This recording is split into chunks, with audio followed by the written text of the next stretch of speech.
Faisal Mumtaz Rathore 36 vote से वज़ीर आज़म आज़ाद जम्मू कश्मीर मुंतखब। वज़ीर आज़म आज़ाद कश्मीर चौधरी अनवारुल हक के खिलाफ तहरीक अदम एतमाद कामयाब। तहरीक अदम एतमाद के हक में 36 वोट पड़े। आज़ाद कश्मीर कानून साज असम्बली में 44 अराकीन हाजिर हुए। 38 अराकीन ने वोटिंग में हिस्सा लिया, 2 अराकीन ने वोट नहीं दिया। आज़ाद जम्मू कश्मीर असम्बली में अराकीन की तादाद 53 है। अदम एतमाद की कामयाबी के लिए 27 वोट दरकार थे। अनवारुल हक ने असम्बली में कहा कि ऐवान के सामने ना खड़ा होता तो ये गिनती रुक सकती थी। कोई जुर्म नहीं किया, चेहरा नहीं छुपा सकता। पहले ही कहा था 27 अराकीन असम्बली पूरे करें, इस्तीफा देता हूँ।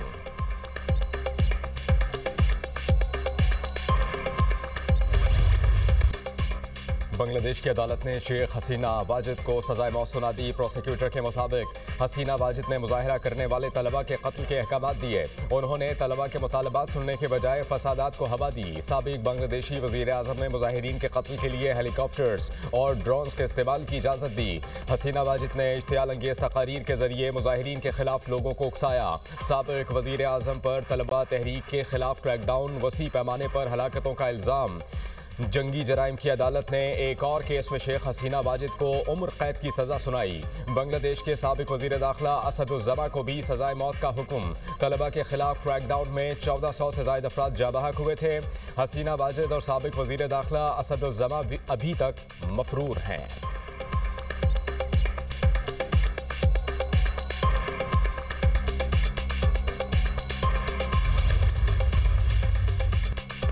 शेख मुजीबुर रहमान की बेटी हसीना वाजिद को सजाए मौत का हुक्म। जमहूरियत का चैंपियन कहलाने वाले भारत की दोहरी पॉलिसी एक सजा याफ्ता खातून को पनाह दे रखी है। मुजाहिरीन का कहना है कि हसीना वाजिद इंडिया की पुश्तपनाही के साथ अपने इक़्तिदार को बरकरार रखना चाहती हैं।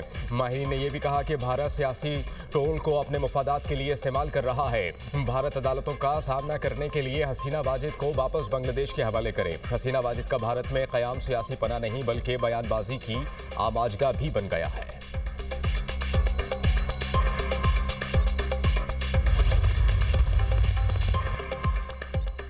भारतीय परवरदा शेख हसीना वाजिद ने इक़्तिदार के 15 बरसों में झूठे मुकदमात की सियासत को फ़रोग़ दिया।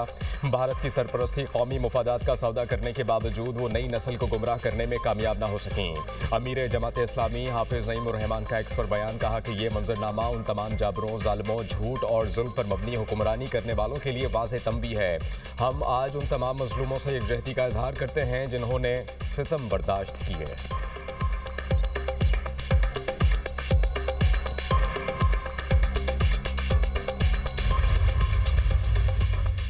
डेरा इस्माइल खान की तहसील कराची में सिक्योरिटी फोर्सेस की बरवक्त कार्रवाई। फितना और ख्वारिज के अहम सरगना और अफगान ख्वारिज समेत 10 से ज़ायद दहशतगर्द जहन्नुम वासिल हो गए। 4 दहशतगर्द जख्मी भी हुए। बारूदी मवाद, खुदकुश जैकेट्स, IEDs और असलहा भी बरामद। सिक्योरिटी ज़राए के मुताबिक जहन्नुम हासिल किए गए 4 ख्वारिजियों का ताल्लुक अफगानिस्तान से है। हलाक ख्वारिज में अबू ज़कावान का साबिक नायब खारजी आलम महसूद, खारजी सरी वल्द गुल नवाज, खारजी साजिद वल्द मजीद, खारजी तारिक वल्द हकीम शामिल। खारजी आलम महसूद 2008 में नवाज कोट पोस्ट पर हमले, 2010 में बन्नू जेल पर हमले और 2014 में आर्मी पोस्ट पर हमले का मास्टरमाइंड था। मकामी अमायदीन ने इलाके में अमन कायम करने और खारिज के खात्मे के लिए किए गए ऑपरेशन पर इज़हार इत्मीनान किया। नेशनल एक्शन प्लान के तहत आखिरी खारजी के खात्मे और मुकम्मल अमन व अमान की बहाली तक सिक्योरिटी फोर्सेस की कार्रवाइयाँ जारी रहेंगी।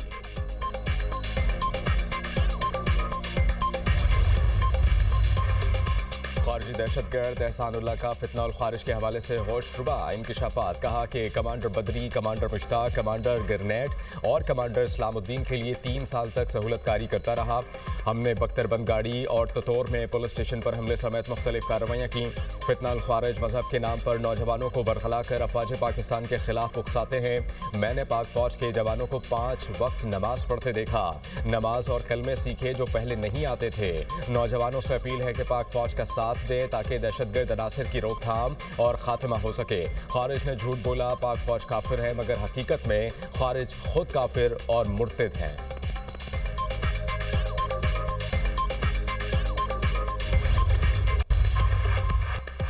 पाकिस्तान रेलवेज के सूबों के साथ इश्तराक के मुस्बत नताइज सामने आएंगे। पार्टनरशिप का दायरा कार बलूचिस्तान और खैबर पख्तूनख्वा हुकूमत के साथ भी बढ़ाया जाएगा। उम्मीद है कि आप पाकिस्तान रेलवेज को चंद बरसों में खित्ते का शानदार ट्रांसपोर्ट सिस्टम बनाएंगे। कराची सर्कुलर रेलवे लाइन पर मिलकर काम करेंगे।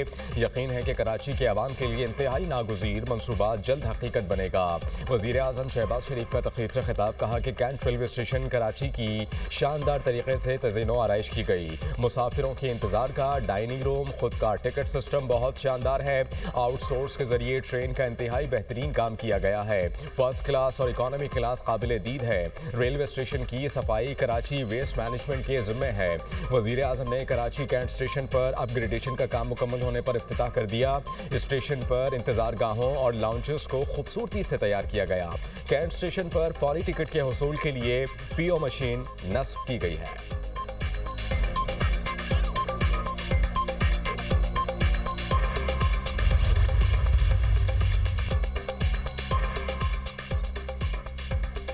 गुज़श्ता 8 माह में रेलवे में नुमाया इस्लाहात की गई। कैंट स्टेशन कराची पर अपग्रेडेशन का काम मुकम्मल होने पर इफ्तिताही तकरीब में शिरकत पर वज़ीर आज़म और वज़ीर आला सिंध का शुक्रगुजार हूँ। वज़ीर आज़म शहबाज शरीफ की रहनुमाई और विजन की रोशनी में मेहनत करना सीखा। वज़ीर बराए रेलवे हनीफ अब्बासी का तकरीब से खिताब। वज़ीर आला सिंध मुराद अली शाह बोले, सिंध हुकूमत ट्रांसपोर्ट के शोबे पर खुसूसी तवज्जो दे रही है। वफाकी हुकूमत की जानिब से रेलवे स्टेशन की तज़ीनो आराइश करना काबिल तारीफ है। सिंध हुकूमत रेलवे की तरक्की के लिए वफाक की मुकम्मल हिमायत के लिए तैयार है। वफाकी आईनी अदालत के मजीद 2 जजेस ने हलफ उठा लिया। जस्टिस रोज़ी खान, जस्टिस अरशद हुसैन शाह ने हलफ उठाया।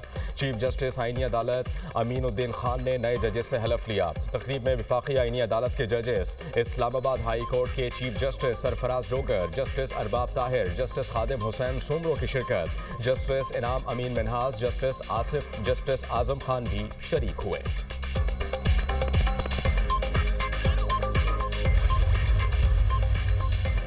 आईनी अदालत का पहला फैसला आ गया। खैबर पख्तूनख्वा हुकूमत की अपील पर हुक्म इम्तना जारी। एडिशनल एडवोकेट जनरल ने कहा कि कोई निजी इदारा मजदूर को काम से निकालेगा तो उसके वाजिबात अदा करेगा। मजदूर के हक में फैसला आएगा तो निजी इदारा अपील में वाजिबात सिक्योरिटी की मद में जमा कराएगा। पेशावर हाई कोर्ट ने निजी इदारे की अपील के साथ सिक्योरिटी डिपॉजिट की शर्त खत्म कर दी। पेशावर हाई कोर्ट का फैसला मुअत्तल करके हुक्म इम्तना दिया जाए। आईनी अदालत ने फैसले पर हुक्म इम्तना जारी कर दिया।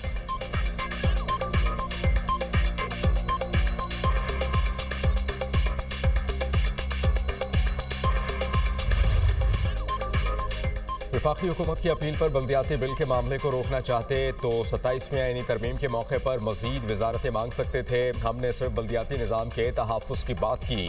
MQM के रहनुमा और वफाकी वज़ीर मुस्तफ़ा कमाल की मीडिया टॉक, बोले हम 1 पॉइंट एजेंडे पर हुकूमत में शामिल हुए। पीपल्स पार्टी बल्दियाती बिल की हिमायत के लिए तैयार नहीं थी।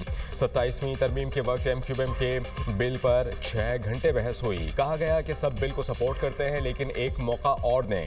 जल्द तरमीम आएगी और ये बिल मंजूर होगा। चाहते हैं वसाइल सिर्फ निचली सतह तक पहुंचाए जाएं।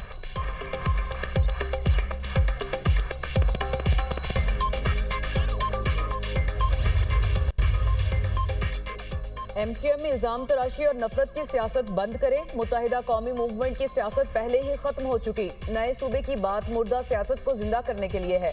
सीनियर वजीर सिंध शर्जील मेमन ने कहा, बेहतर है MQM की बात एक कान से सुनूं और दूसरे कान से निकाल दूं। पीपल्स पार्टी नहीं चाहती MQM बतौर पार्टी खत्म हो जाए। 27वीं आईनी तरमीम से निज़ाम अदल में बेहतरी आएगी। MQM का कोई मुतालबा पूरा नहीं हुआ तो ये वोट देने वालों में शामिल थे। मिसाक जमहूरियत में आईनी अदालत का जिक्र मौजूद था। माजी में सूबों की बराबरी नहीं थी, उसका सबसे ज्यादा निशाना पीपल्स पार्टी और उसकी क़यादत बनी।